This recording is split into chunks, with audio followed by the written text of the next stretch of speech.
It's time for a chocolate and coffee break. So grab your cuppa and let's listen together to stories from people of all walks of life that will touch your heart and reveal that opposites are the same. I'm your host, Andrea Putting, and this is Chocolate and Coffee Breaks, where we bring people together in the spirit of love and acceptance. My guest today is Sarifa Altono Younes. And Sarifa is an author, a speaker, an entrepreneur, and a very dear friend of mine.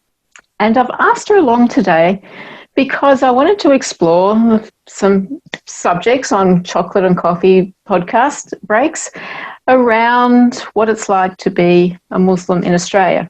But before we do, I've pulled out a question out of my little packet of conversation starters. And the question I have for Sarifa is, what do you like most about your family? And I know Sarifa loves her family, so I'm sure she can answer this one for us. Yes, thank you very much, Andrea, for the privilege to be with you in this session. And what do I like most about my family? My family, my children, my husband. One good thing with us is we are very close. They are our friends. When they are young, they see that authoritative in us, but as they grow up, we shift from being parents to being a friend, being a mother to them. I'm still the mother, but there's still a barrier there.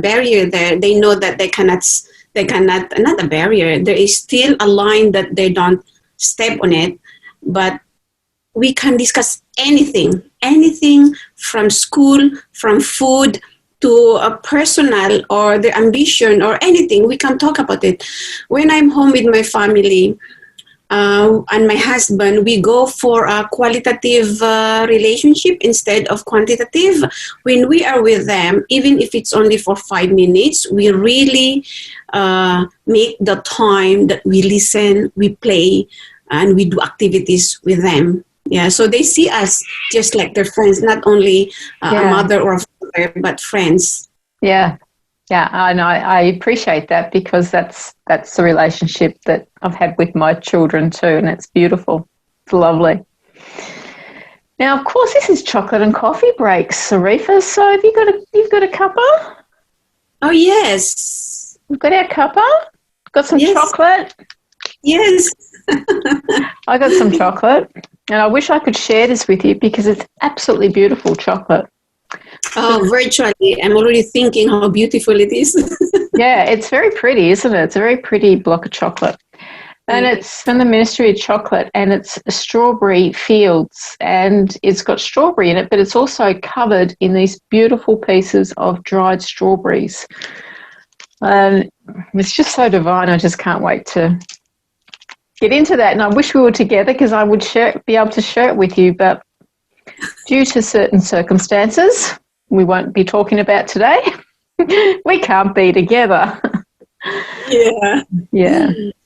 So, Sarifa, I invited you on because, like I said, I wanted to explore what it's like to be Muslim in Australia, because I know I'm sure that it hasn't always been an easy path in Australia, and you're not just a Muslim in Australia, you're also an immigrant into Australia. So I'm sure that you've had some interesting experiences that people like me have not had. So I'd really love you to share something about that with us. Australia, my experience in Australia, it's a very beautiful and welcoming country where you feel at home immediately. Of course, everyone has a different experiences and a different perception of a lot of things. In the beginning, I had one experience when I was doing my master's in the university, and one winter night that was, I vividly remember, that was June, 9th of June. And as I was walking That was around before 6 o'clock. As I was walking to my classroom, I had this experience where I could hear the voice saying, "Hey, terrorist!"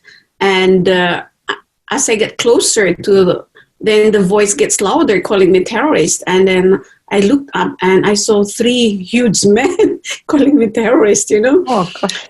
And it was a mixture of feeling that, and it was dark. Should I respond? Should I run? But I was trembling. I could feel my knees was already trembling, and I was shaking inside me. And as they were just in front of me where the traffic light is, and I had no choice but just somehow, I don't know, I didn't know how did it come out. I just say, "Why are you calling me terrorist? Did I kill any of your family members for you to call me that?" And I was like, that split seconds, and my heart was like, I thought I was going to drop. And then I just like collected myself and my strength, and I just galloped. Like I was almost like galloping to get into my classroom as quick as I could. And then from that moment, I was having the lecture with my lecturer, and I just could not concentrate. And I was so scared that if I come out around 9 o'clock after my classes, what could possibly happen?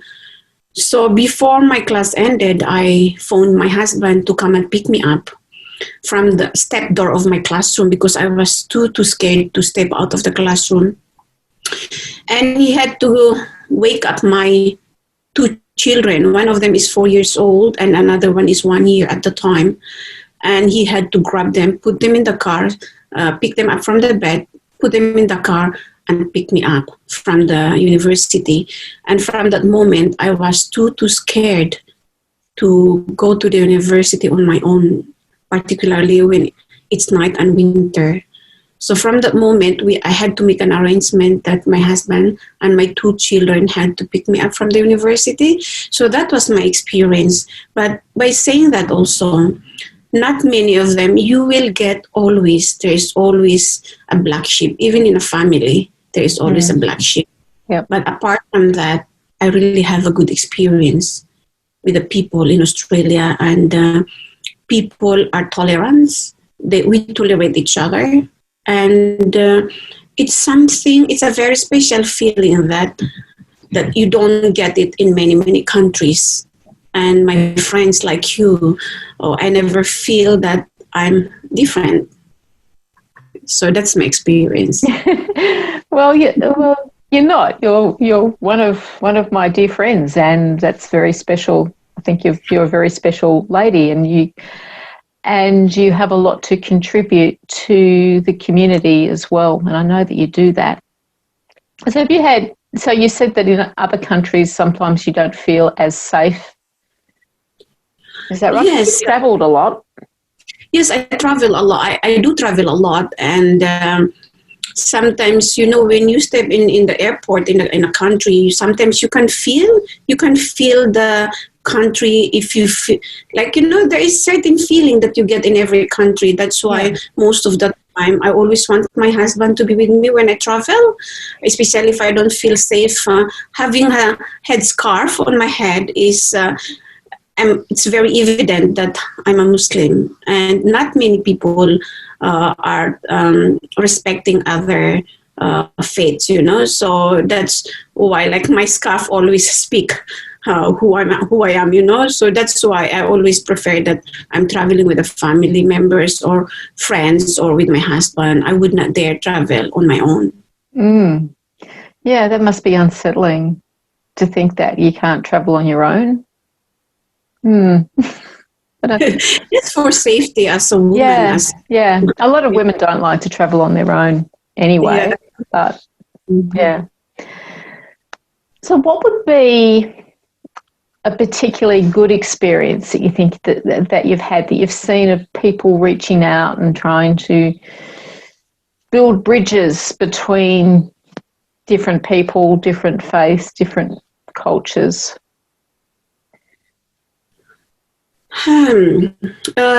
Everybody has a different experience, but I think the main thing is to be accepted by others. To be accepted by others is a very positive and welcoming experience for anyone. And you feel that sense of belonging when you know that you are being accepted. However, it is also very important to have that mental or cognitive flexibility or acceptance in your heart that not many people will like you and accept you. So you really need to be always prepared and be ready to be not to be affected. Otherwise, it will weigh down your wings. For me, I don't expect to be accepted immediately by people who don't know me yet, especially with my headscarf on. I do get different reactions from different people, but I'm used to it, and it doesn't really bother me now.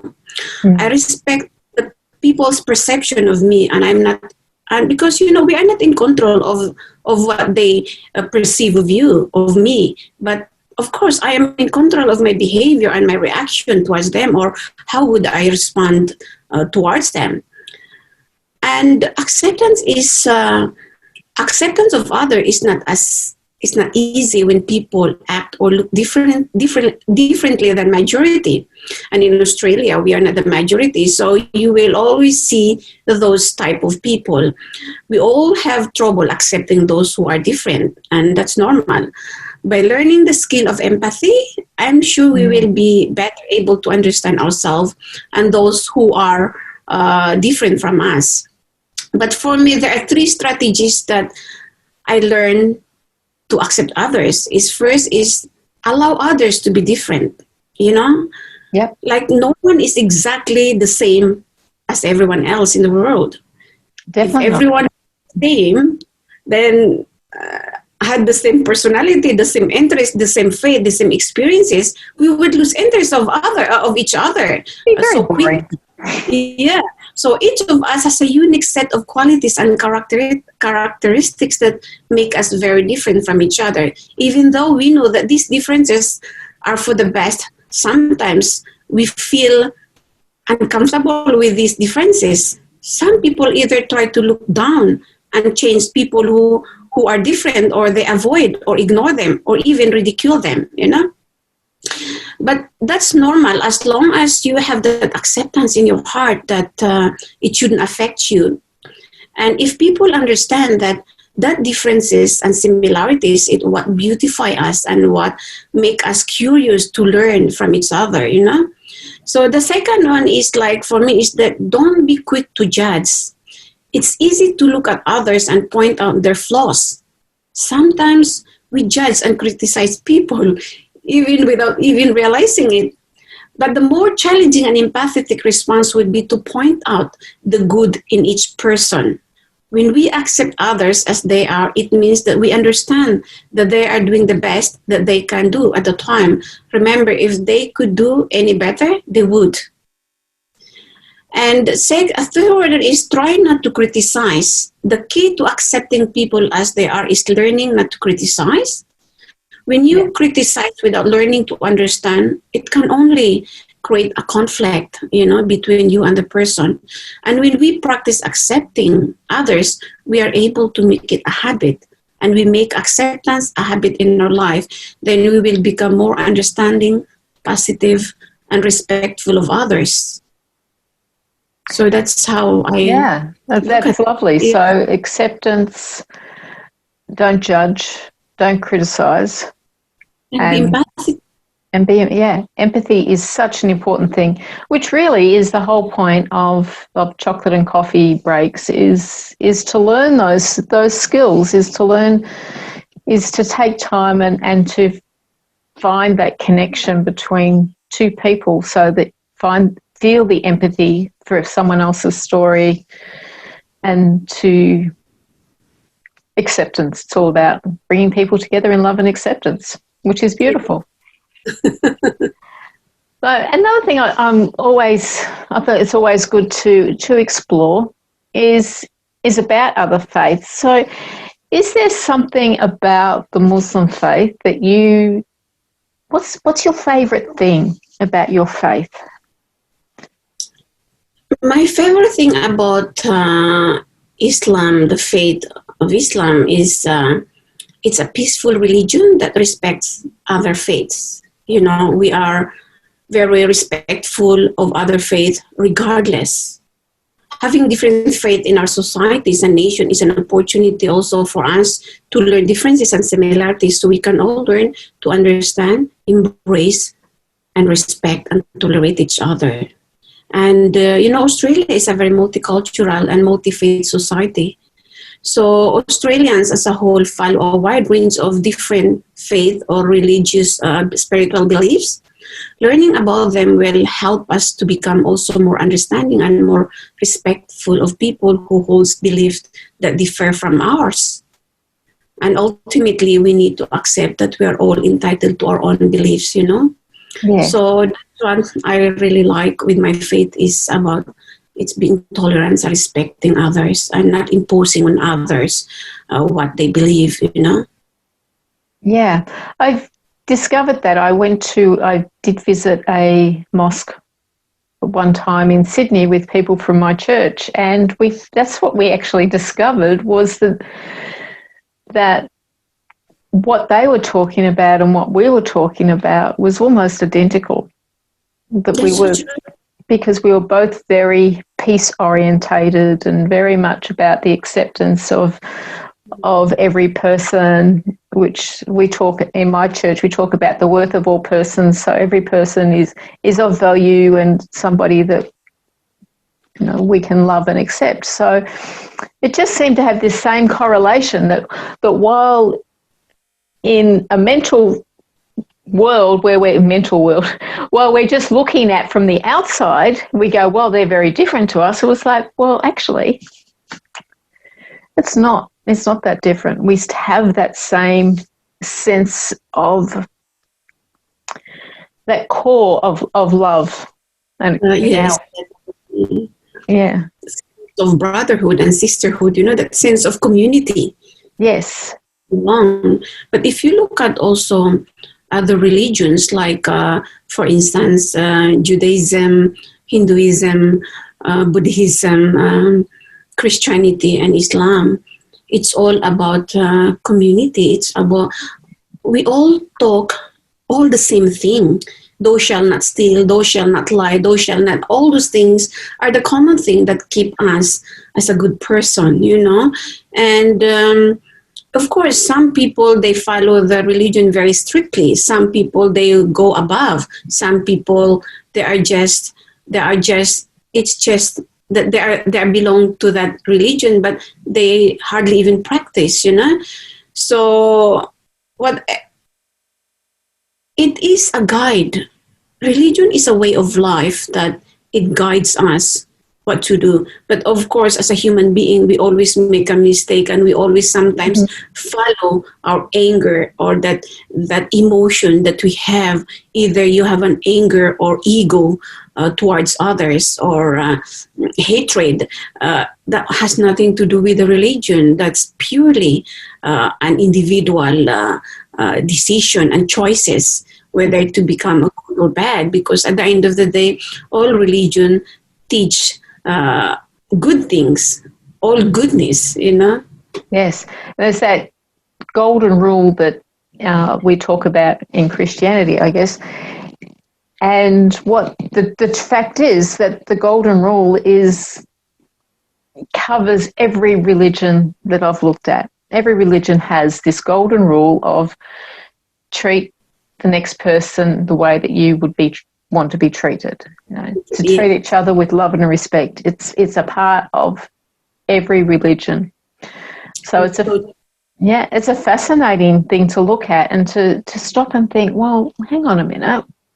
If they're saying that, we're saying that, how are we different? It's true. And you know what? The only difference is if we follow the good thing, our religion, what it's teaching us. The difference is if we are not following them, if we are not following a religion, and sometimes it should reflect on us as an individual, but it shouldn't reflect on a religion, because all religion is teaching what is good, what is best for the community, what is best for the country, what is best for you as an individual. Yes, and the rest is just window dressing.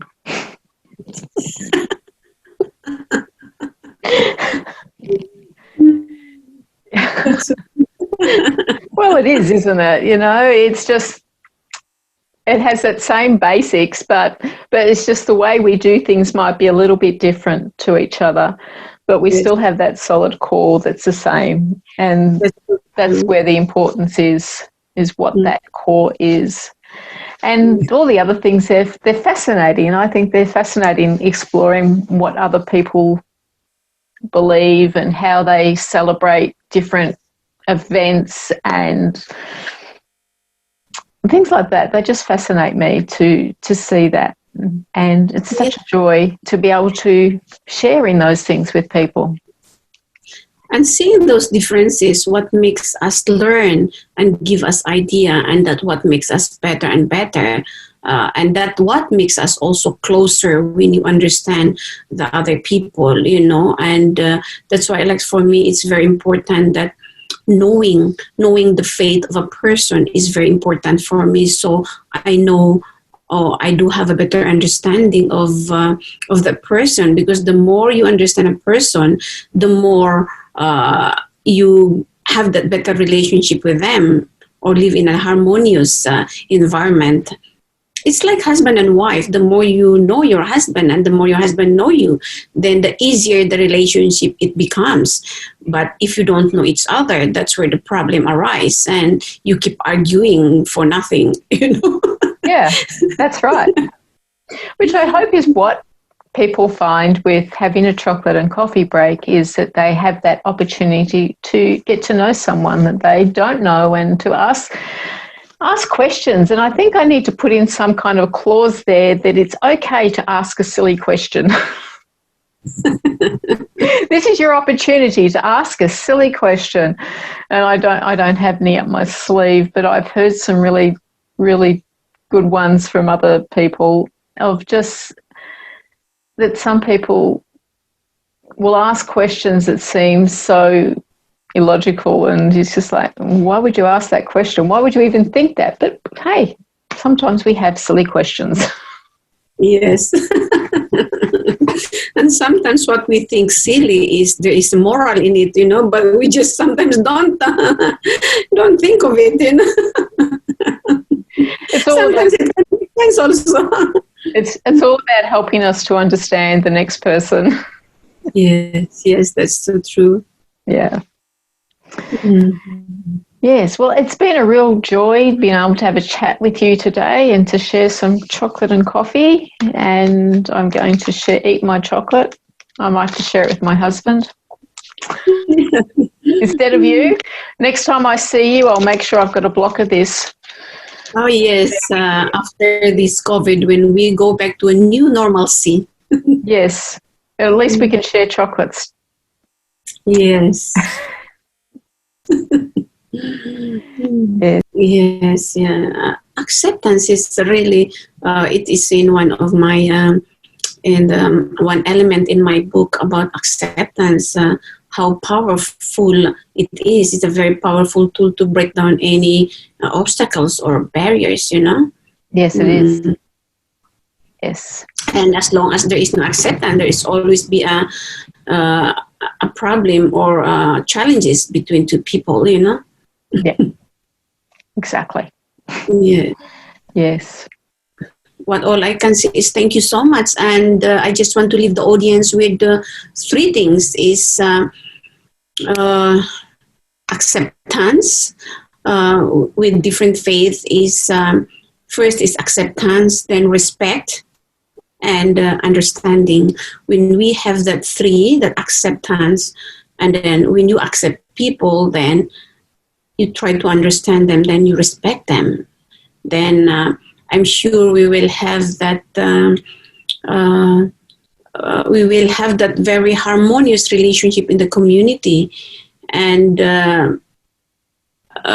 for me, it's really important to respect and let people choose to whatever their belief is, or spiritual beliefs, religion, and who they worship, how they worship, where they worship, when, and why they worship, or what they may be.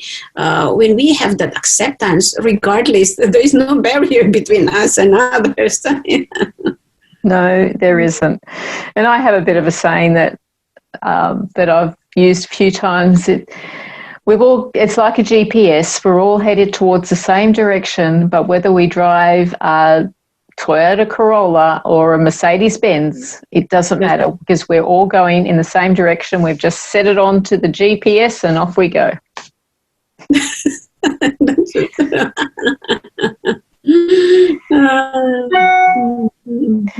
Yeah, so thank you once again, Sarifa. It's been a real joy. And thank you so much for having me. It's really a pleasure, I know, to have this conversation with you and with the audience. Well, thank you so much for being with us. I really enjoyed having a chat with you about faith and religion and finding love and acceptance in the world. It's pretty awesome. Thank you. And we'll be back next time with more stories from around the world. Thank you for joining me today on Chocolate and Coffee Breaks. To download our resource pack for your own chocolate and coffee break experiences and join our community, head on over to www.chocolateandcoffeebreaks.com. Join us again next time as we explore more stories that will touch your heart and reveal that opposites are the same. Meanwhile, share a chocolate, have a cuppa, enjoy a conversation, and change the world.